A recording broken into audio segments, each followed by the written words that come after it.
बिस्मिल्लाहिर्रहमानिर्रहीम। अस्सलाम वालेकुम नाजरीन, मैं हूं सरदार हसनैन हनीफ और आप देख रहे हैं मेरा यूट्यूब चैनल।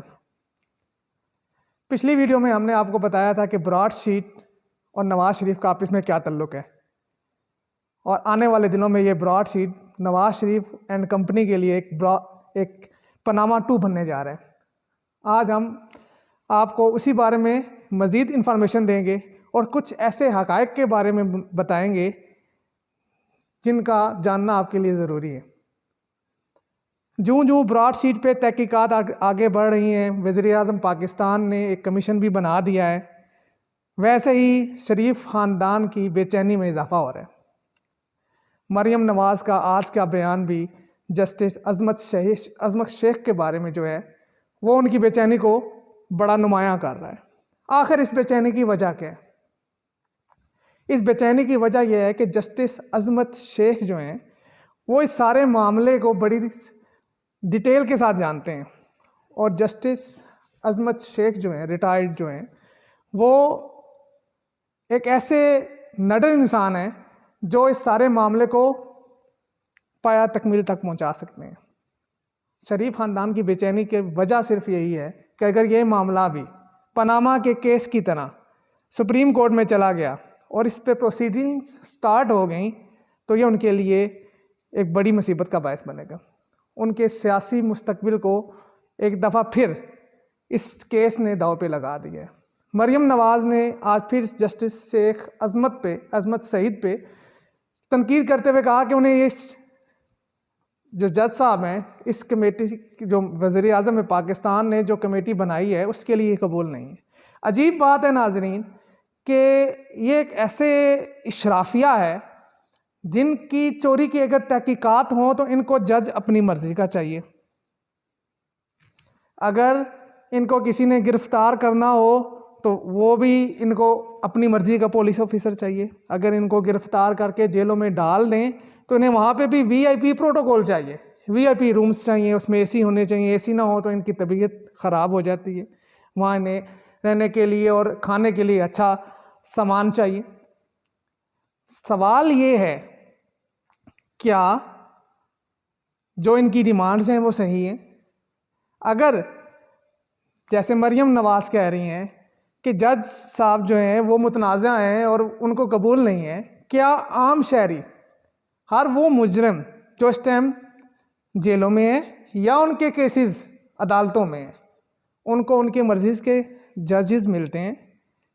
क्या उनकी मर्ज़ी के मुताबिक तहकीकात होती हैं? ये ऐसे लाडले और बिगड़े हुए बच्चे हैं जो ये चाहते हैं कि जब भी उनके केसेस में उनके ख़िलाफ़ तहकीकात हों तो उनकी मर्ज़ी के जजेस अपॉइंट हों, उनकी मर्ज़ी के लोग उनसे तहकीकात करें और उनकी मर्ज़ी के मुताबिक फ़ैसले आएँ।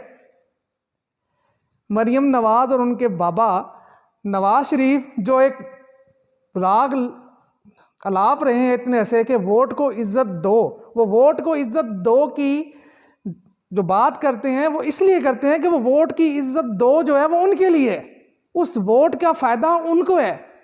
बात सोचने की ये है कि वोट को तो इज्जत दो, लेकिन वोटर को कौन इज्जत देगा? वोटर की इज्जत की बात कौन करेगा? वोटर के हकूक़ की बात कौन करेगा? अगर मरियम नवाज़ और उनकी फैमिली को और सारी ओपोजिशन और अशराफिया को उनकी मर्ज़ी के तहकीकात चाहिए, उनकी मर्ज़ी के जजेस चाहिए, तो फिर हर आम आदमी को, उस मुलज़म और मुजरम को भी ये सहूलियात मिलनी चाहिए कि वो भी अपनी मर्ज़ी का जज अपॉइंट कर सके, वो भी ये एतराज़ कर सके कि मेरा केस ये जज ना सुने, दूसरा जज सुने, मेरी तहकीकात ऐसे नहीं ऐसे होनी चाहिए। उनको भी बाकी तमाम मुलज़मान जो है या जो मुजरमान हैं उनको भी तमाम जेलों में वीआईपी प्रोटोकॉल मिलना चाहिए। लेकिन ऐसी बात ये नहीं करेंगे क्योंकि इससे उनको कोई फ़ायदा नहीं है, इससे तो फ़ायदा आम आदमी का है, इससे तो वोटर की इज्जत की बात है, वोट की इज्जत की बात तो है नहीं, तो इसलिए वो ऐसी बात नहीं करेंगे। जब भी वो इस तरह की बातें करते हैं, वोट को इज्जत दो, तो उससे उनको फ़ायदा होता है। क्या आज तक इन लोगों ने आवाम के हकूक़ के लिए, जो आवाम के मसाइल हैं उनके लिए आवाज़ उठाई? क्या आज तक इनमें से किसी ने धरना दिया या वोट को इज्जत दो का जब ये नारा लगाते हैं तो आवाम के हकूक़ के या आवाम के मसाइल की बात की? क्या किसी ने पटवारी कल्चर ख़त्म करने की बात की, उसके लिए धरना दिया, उसके लिए कोशिश की, उसके लिए लॉन्ग मार्च किया? क्या किसी ने थाना कल्चर को तब्दील करने के लिए, आम आदमी की मुश्किलात को ख़त्म करने के लिए कोई बात की, उसके लिए धरना दिया, कोई लॉन्ग मार्च दिया? क्या उन्होंने अस्पतालों के हालात बेहतर करने के लिए कोई धरना दिया, तो कोई लॉन्ग मार्च किया? क्या उन्होंने जो गरीब आवाम के साथ सरकारी दफातर में जो जुल्म हो रहा है या जो होता रहा है माजी में, उसके खिलाफ कोई लॉन्ग मार्च किया, कोई धरना दिया? नहीं। क्या उन्होंने जो अदालती निज़ाम है जिसमें दीवानी मुकदमात ज़मीनों के साला साल चलते हैं, उसको तब्दील करने के लिए कोई लॉन्ग मार्च किया? अपनी हुकूमतों में उन्होंने कोई कानून साजी की? नहीं, क्योंकि वो सारे मामलात तो वोटर की इज्जत के हैं। तो वोटर की इज्जत की उनको क्या परवाह है? उनको तो परवाह है वोट की इज्जत की, क्योंकि वोट की इज्जत से फ़ायदा उनको होता है। उससे वो वज़ीर आज़म बनते हैं, उससे वो वज़ीर बनते हैं, वो जाके बड़े बड़े महलों में रहते हैं, हमारे खर्चे पे, हमारे टैक्स के पैसों से वो अयाशियाँ करते हैं। उन्हें तो वो चाहिए ना, वो कभी भी आवाम के हकूक़ की बात नहीं करेंगे, वो कभी भी वोटर के इज्जत की बात नहीं करेंगे, उन्हें वोट की इज्जत की परवाह है।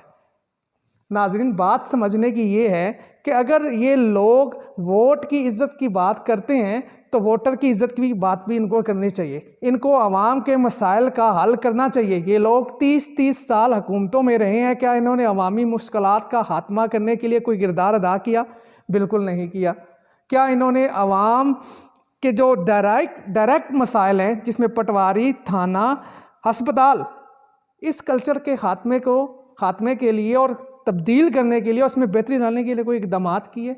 नहीं किए, क्योंकि जब तक आम आदमी इन सारे मामलात में उलझा रहेगा, वो अयाशियाँ करते रहेंगे, उनको कोई पूछने वाला नहीं होगा।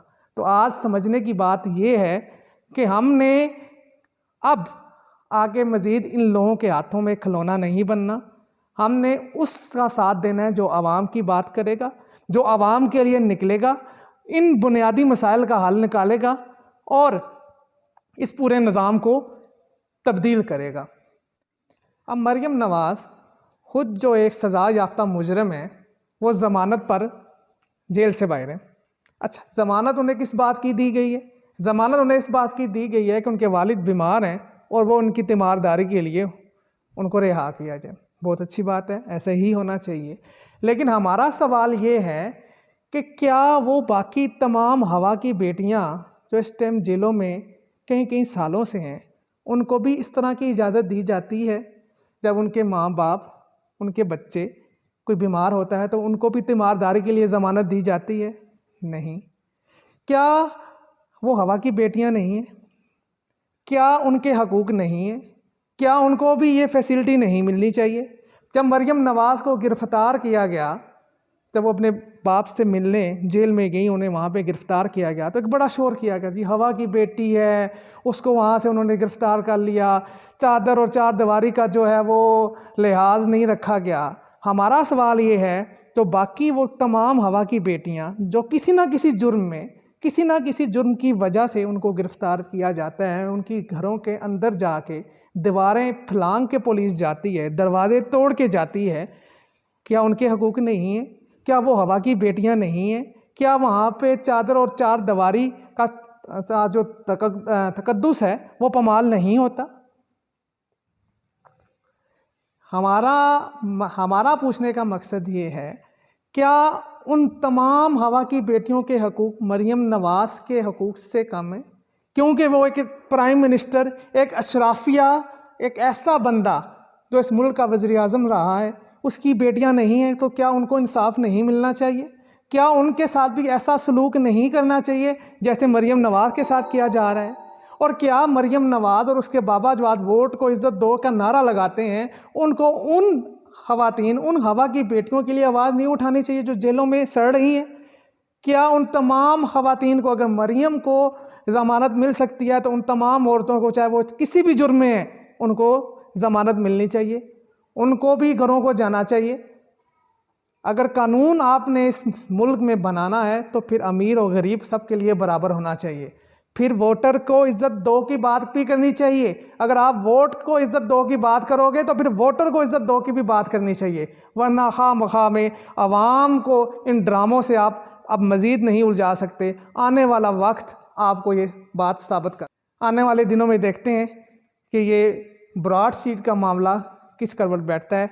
इंशाल्लाह हम अगले कुछ दिनों में एक नया व्लॉग करेंगे जिसमें अदालती निज़ाम, पुलिस के निज़ाम में बेहतरी के लिए और तब्दीली के लिए जो कुछ हमारी रिसर्च है उसके हवाले से भी आपको बताएंगे और क्या क्या होना चाहिए और किस तरह होना चाहिए उस पर भी नज़र डालेंगे और साथ साथ आपको पीडीएम और उसकी सियासत के बारे में भी बताते रहेंगे। उम्मीद है आपको हमारी वीडियो पसंद आई होगी।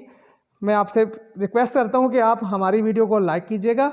अगर आपने हमारा चैनल सब्सक्राइब नहीं किया तो सब्सक्राइब कर लें और वीडियो को ज़्यादा से ज़्यादा शेयर करें। अपना ख्याल रखिएगा, हमारा भी ख्याल रखिएगा, हमारे चैनल का भी। अल्लाह हाफिज़।